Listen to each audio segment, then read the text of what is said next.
Yang keempat adalah supir yang tiba-tiba mengantuk. Ada pula supir yang saat melintasi jalan tol Cipularang ini tiba-tiba mengantuk hingga hilang kesadaran.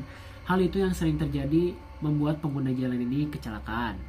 Menurut mitos, jika pengguna jalan tiba-tiba dibuat mengantuk, itu bersumber dari energi kuat dan kental yang ada di area tersebut, sehingga orang terpilih menurut mereka yang akan mengalami kecelakaan di area tersebut.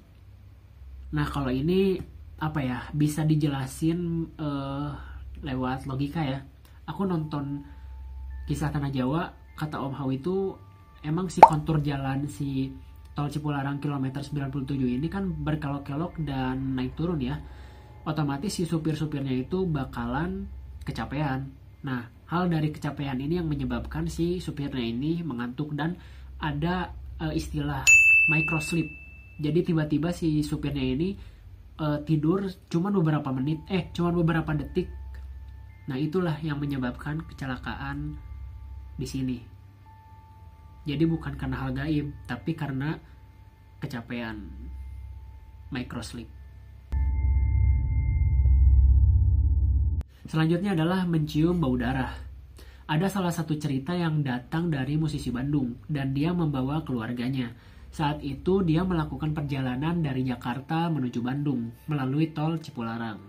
Keanehan mulai terjadi ketika memasuki kilometer 64. Tiba-tiba salah satu anggota dari mobil tersebut mencium bau darah, bau amis darah.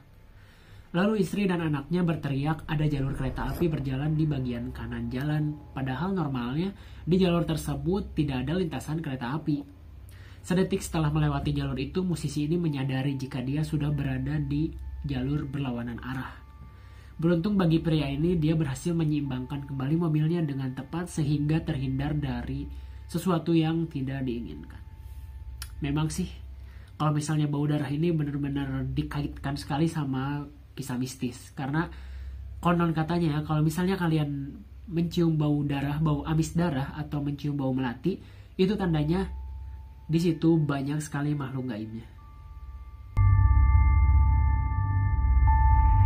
Nah, selanjutnya adalah kisah setan wanita yang sering menumpang ke mobil pengendara. Kisah seram lainnya yang berasal dari tol Cipularang adalah sesosok hantu yang sering sekali terlihat usil ikut menjadi penumpang tambahan dalam kendaraan yang melintas ke jalur tol Cipularang ini. Sosok tersebut kabarnya ya sering sekali menampakkan wujudnya itu seorang wanita berpakaian serba putih dan berambut panjang, white lady. Salah satu kisah yang pernah dialami adalah oleh seorang wanita yang naik travel yang akan pulang ke daerah Bandung. Pada waktu itu wanita tersebut adalah merupakan satu-satunya penumpang travel tersebut. Namun pada sekitar pukul 11 malam saat melintasi jalan tol Cipularang ini, keadaan menjadi berubah aneh dan tidak mengenakan. Terlebih ketika sang sopir menyuruhnya tidak boleh menoleh ke belakang.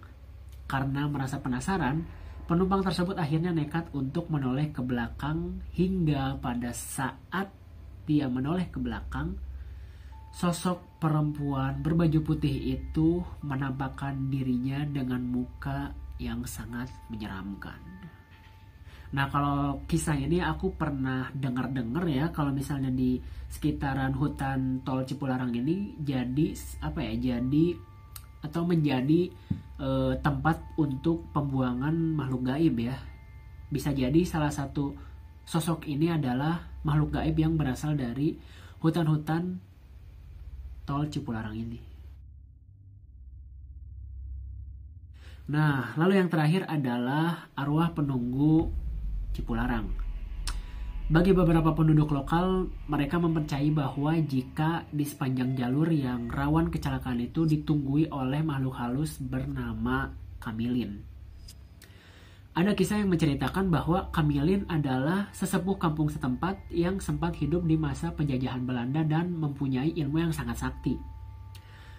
Dulu saat pembangunan tol Cipularang ini yang dipenuhi dengan banyaknya korban pekerja, arwah Kamilin berwujud ular berbadan besar dan memakai kalung emas yang sangat banyak.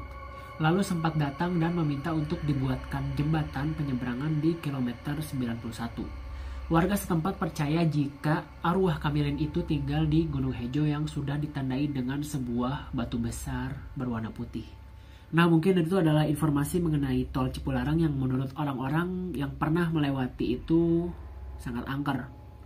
Nah, menurut kalian gimana nih soal kecelakaan yang sering terjadi di kilometer 97 tol Cipularang ini? Apa kalian punya penjelasan sendiri yang lebih masuk akal dan logis? Kalian bisa komen di bawah. Makasih banyak buat kalian yang udah nonton video ini sampai habis. Semoga kalian enjoy sama videonya. Ayo dukung channel ini dengan cara like, comment, subscribe juga, nyalain notifikasinya biar kalian tahu kalau aku upload video baru. Makasih banyak buat yang udah subscribe. See you on the next video. Bye bye. Peace.